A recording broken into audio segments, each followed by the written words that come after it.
souls, welcome back to my channel. Today's video is super exciting because I am doing a VR to Simon at the Hermit's Cave, and this is the hashtag my workhorse decks tag. I'm really excited to be doing this. I thought it would be really fun, and you know, I feel like doing these tags helps you appreciate your collection and appreciate what you have, and you get to talk about what you love, and yeah, so I really like doing these tags.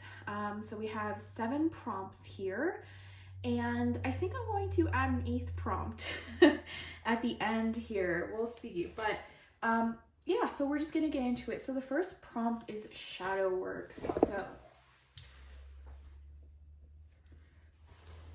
most of the shadow work I actually do is in regards to inner child work, and that's the second one, but I chose one for this because I still obviously do shadow work around, you know, just who I am and stuff like that. So I like to use this deck. This is the Everyday Witch.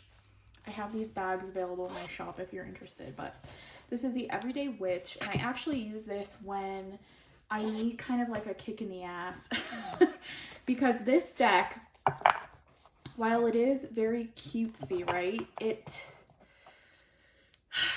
tells you like it is, man. So I get this out usually like when something has happened and I feel like maybe I was in the wrong, or like I need to know how to improve in certain ways or aspects of my life. Like if I'm recognizing that obviously I'm doing something wrong, or maybe the way I reacted to a situation wasn't ideal, this is when I pull this out, and it really kind of calls me out and tells me like, yeah, you were in the wrong here, you know what I mean? So as cutesy as it is, it does not, it's very honest. I guess it could lean a little bit towards like mean sometimes, but you need that when you're trying to look at those shadow parts sometimes, you know? And I find when I'm dealing with like aspects of myself I'm dealing with nowadays, I don't necessarily need that comfort and things like that I would need for like inner child work. But yeah, the imagery is pleasing. I feel like this just kind of cuts to the heart of the matter, and so this is what I like to pull out for shadow work when I need to be told how it is, you know what I mean? So absolutely adore this deck. Don't let its looks be deceiving, because it definitely is not as like fluffy as it seems. So that is the Everyday Witch Tarot for my shadow work deck. Okay, next up we have inner child work. So for this one, I have the Oracle of the Fairies. Now, like I said, when I'm doing inner child work, it's shadow work most of the time. It's not necessarily trying to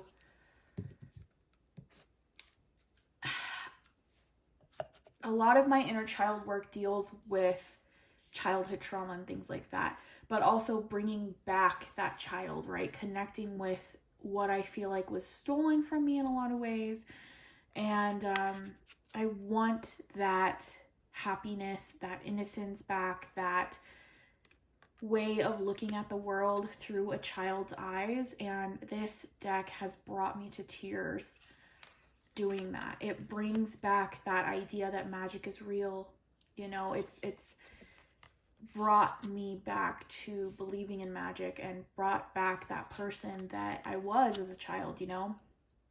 And just the fact that this is a deck made for adults is, you know, that helps in itself. You know, this was made for adults. But it's so magical and whimsical and childlike, and I love that about it.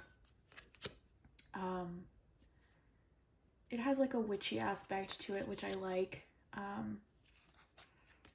Very nature themed, but this brings back things like from my childhood that have kind of affected me today and like have made me feel like I'm not deserving of certain things, and this one really helps with that. Again, made me cry like a baby.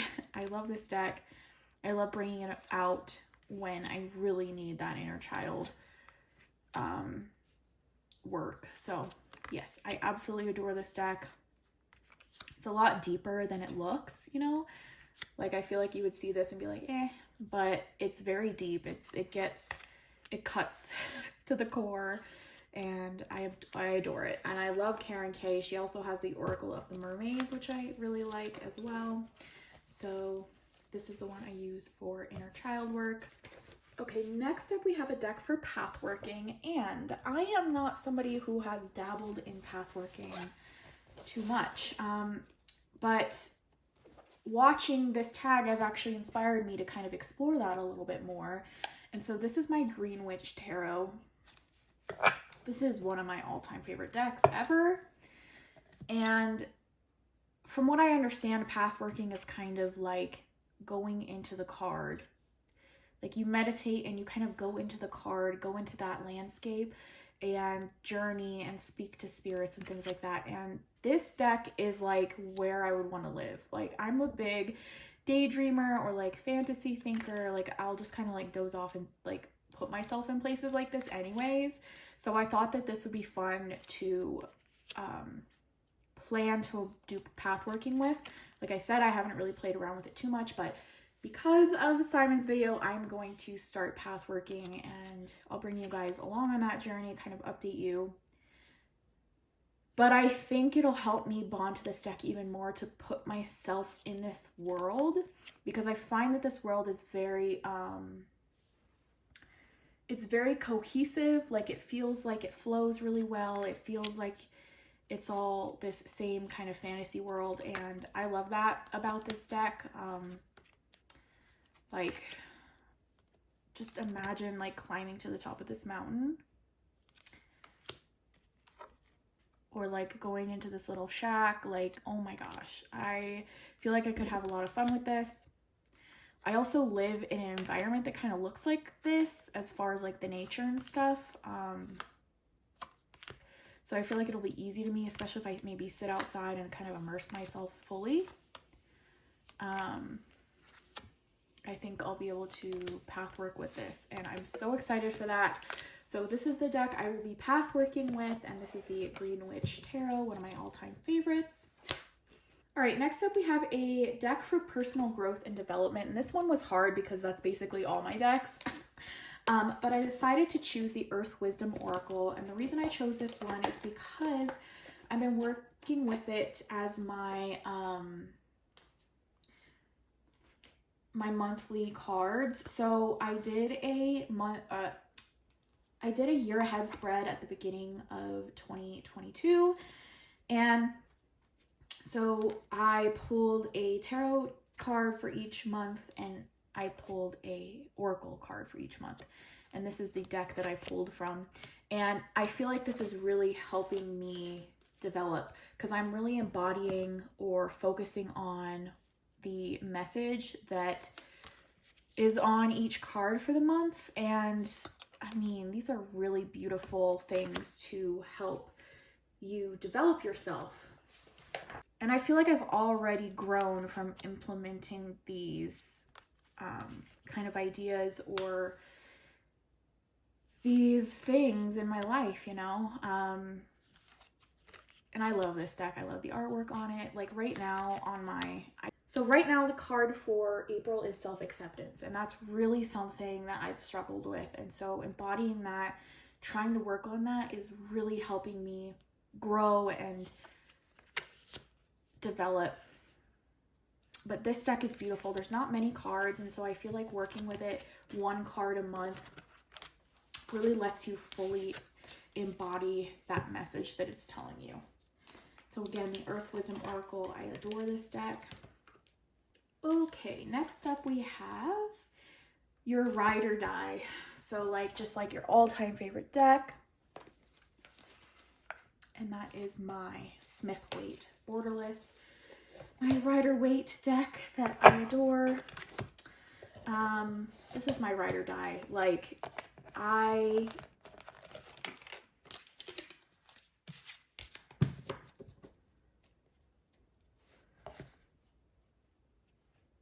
can use this deck for everything, anything. It's like what I when I think of my tarot deck, this is it. This is like my special deck. I can use it for so many things, like all the things we've talked about so far. I could just use this deck and be perfectly happy. I love it. It's my favorite version of the Rider-Waite. I'm so bonded and connected to it.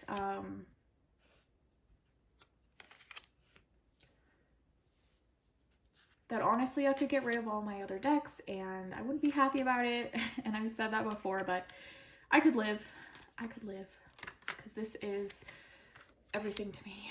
So that is the Smith-Waite Borderless Edition, and that is my Ride or Die deck.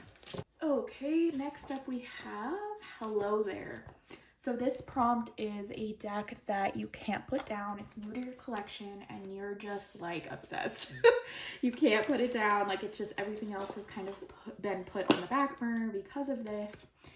And this is my embroidered graveyard oracle. So it's funny, it's called Hello Again and then this says goodbye on it, but here's the beautiful backs. I can't get enough of this. This is like my perfect deck, my perfect oracle deck, my perfect, like, I want something spooky that feels magical and witchy all at the same time. And that's this. I mean, it's beautiful, and it's like the guidebook. I love it because it talks about spirit communication, which I've really been diving deep. I've really been using my decks lately for paranormal investigation and things like that. And this deck is perfect for that, but it's also perfect for just introspection, personal growth work. It's beautiful. Oh my gosh, look, it's perfect for me. I love the art. I love the messages.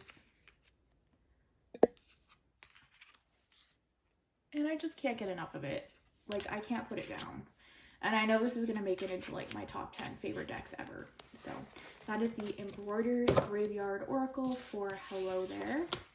And the last prompt is Hello Again. So this is a deck that you either like gave away, rehomed, and then bought back, or it's just something that has been in your collection that you kind of rediscovered. And mine kind of pertains to the latter of those. So this is the Nature's Whispers Oracle cards. And I've rediscovered this in my collection because I had two other decks by this creator and artist. So I had the Whispers of Healing, and I had the Whispers of Love, and then this is the Nature's Whispers. And this one is the only one I kept out of those three. And I'm glad I kept one because I've fallen in love with this deck. I've never really given it a chance because the other, like, anytime I would want to pull out one of these, I'd be kind of overwhelmed. Like, which one do I pull out? And then I would just kind of pick something else. So this one out of the three is the most useful in my opinion, at least for me. I love the keywords on the bottom. I love the artwork.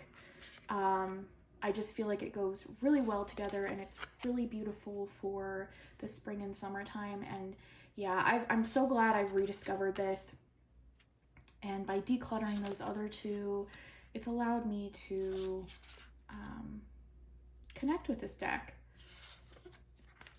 Oh my gosh, look at that. The reason I bought all of those decks is because I loved her. I think it's Josephine Wall. Is that the artist? Yeah. Josephine Wall's art so much that I just wanted all of it. But I found that I wasn't using the decks, you know, and I didn't want them to go to waste or anything. So I rehomed them to people that hopefully will love them. And this one is my choice. And I think it's going to be beautiful. I have a reading planned using this deck to do for myself. So I'm really excited for that. So yes, this is the Nature's Whispers Oracle.